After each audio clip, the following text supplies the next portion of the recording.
I'm Kevin, and I watched a speed run like an hour ago. Is that all you did? Did you play it? Yeah, I played it before, but I just watched a speed run because I wanted to see, you know? Oh, cool. So I'm looking at the LEGO Games wiki. Adaptive difficulty is an extra that changes the amount of studs your character drops when they die. And there are two comments. One says adaptive difficulty, and one reply to that says adaptive difficulty, but in caps. Point is basically to be an adventurer, and it's trying to model itself after like the greatest adventurer we all know, Crash Bandicoot.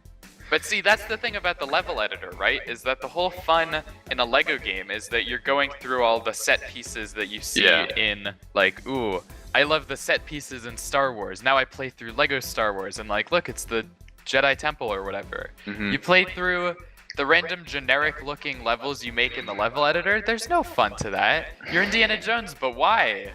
In a weird OC land. It's like the Sonic forces of LEGO games.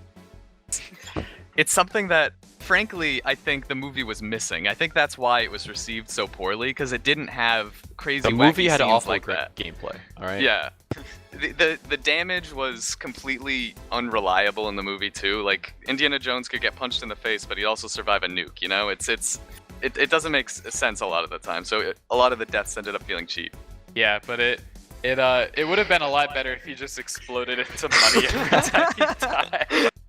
One of my favorite parts of the game was like especially in Raiders, going around, you're in this like village with all these merchants just trying to like make a living selling stuff to each other. So you walk into the village and absolutely just destroy everything you see. Like, you just smash it to bits, you get tons of money for it.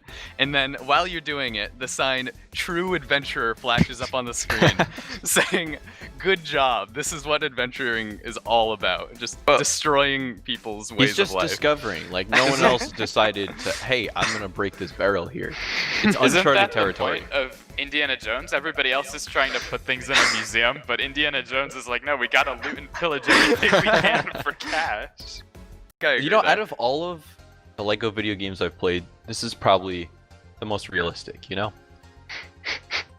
Like, in the sense that it has things from real life. Along those lines, in Raiders, there were these guys in black suits who just had these grenades that they would throw 2 feet in front of them and instantly kill you. It was ridiculous. And they were fine themselves? No, they died. Oh. It was Well, very that's another part frustrating. realistic. Are you sure? Well, I mean, they didn't have any money, so I guess it didn't really matter if they died. So I was never excited for the next episode. I would just like turn on the TV and be like, yo, it's Ninjago. I like Ninjago. I'll watch this. Ninjago. And then they do it. Guy's fire. The Ninjago are not to hold up against the American integrity of a Beyblade, okay? Okay. I think they're specifically built to fall apart while they're fighting, aren't they? Although I do remember when I was younger, I bought the Beyblade DS game. Not because I wanted the DS game, but because it came with a Beyblade. To start the Beyblade match, you would pull your stylus across the screen, and it was almost impossible to get like a perfect rip, I think it was called. I don't remember. I wish that was something they represented in the movies more, the monkey barter system, because I feel like it was extremely important to Indiana Jones' character in the game, at least.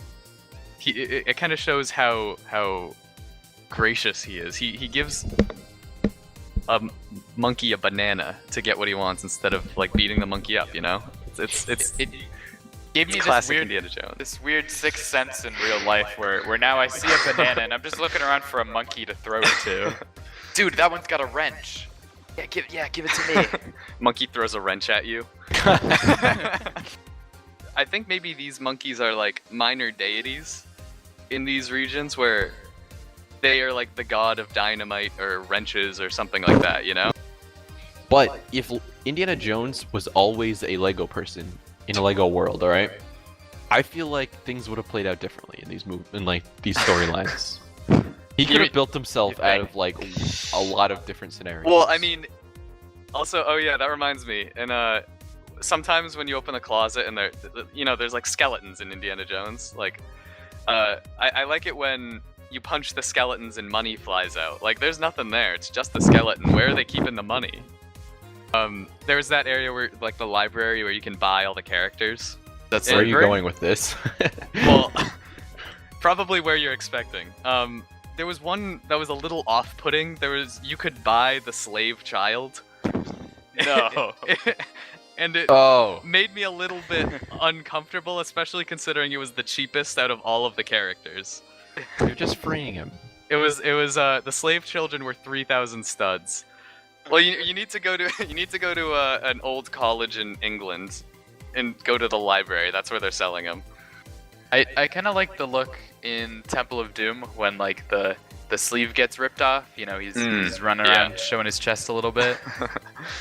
Indiana Jones is a sex symbol.